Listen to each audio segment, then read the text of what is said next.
Hi, Pastor Steve here. I want to thank you for listening today, and I want to encourage you because I know that God will truly bless you as you study His Word. So hey, let's get started. Hey church family, thanks for tuning in to these midweek devotions. I hope you find them encouraging, and I hope you utilize these devotions to help you grow in your faith and to help you grow as a person and to help you live your life in a way that is an example to other people. Last week we started in our series on fruits of the Spirit, and specifically we looked at Galatians 5 verses 16 through 26. We discussed how Paul talks about putting to death the sin nature and to clothe ourselves with the righteousness of Christ. And one way we do this is by utilizing the list of the fruits of the Spirit as a spiritual checkup. Now, our spiritual checkup begins with the fruit of the Spirit called love. The Bible has a lot to say about love, and we could spend an entire devotional series on just the one word. However, most of us have probably attended a wedding where we heard the characteristics of love listed in 1 Corinthians chapter 13. These are attributes of love, yes, but they are also attributes of God's character, because 1 John says that God is love.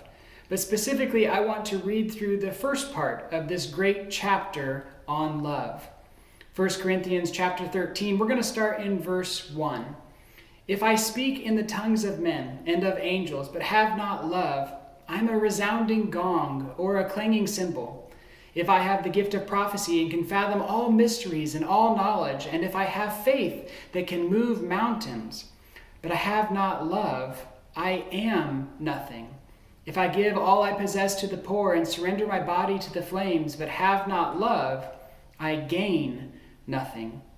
Paul says that if I can do all of this stuff, if I can do all these great spiritual things that show just how spiritual of a person I am, if I can do all of these things, but I have not love, then Paul says I am nothing.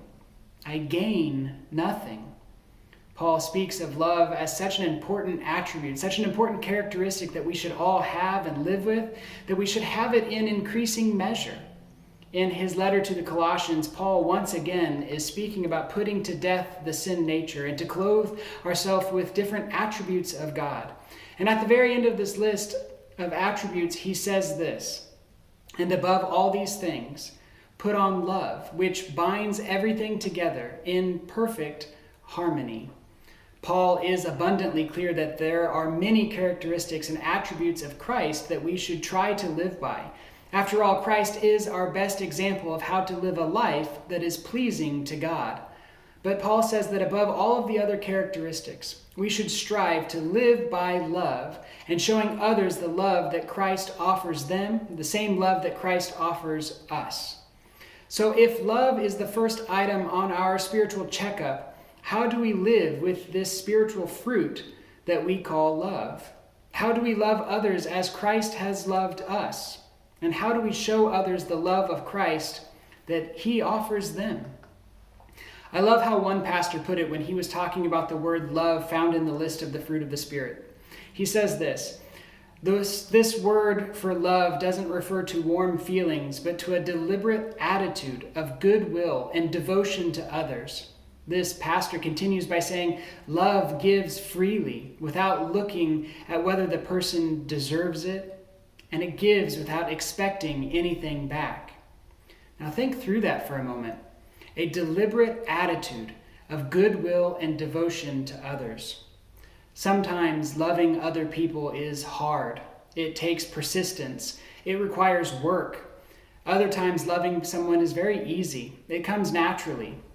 Either way, Christ-like love is given freely without anything in return, regardless of whether we think the other person deserves it. It's given freely, just like the love that Christ gives you. It's free.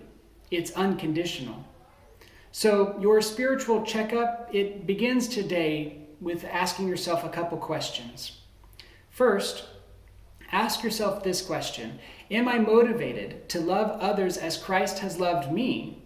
Or am I loving in order to receive love in return, or maybe something else in return? And secondly, I want you to do this. I want you to take a moment to open your Bible to 1 Corinthians chapter 13. And I want you to read through verses 4 through 7. If this is a list of attributes of love, then this list becomes a great checklist on whether we have love or not. So read this passage again, but this time I want you to ask all of these attributes as a question of yourself. For example, am I patient? Am I kind? Do I envy or boast? Read through the entire passage that way. Are there areas in your life that you need to work on? Spend this week focusing on living with the fruit of the Spirit we call love. Happy studying, friends, and I hope to see you Sunday. Thanks again for listening today. We'd love to hear from you. If you'd like more information about our church, or if you just want to share what God's been doing in your life, drop us a line. Give us a call. Again, may God bless you.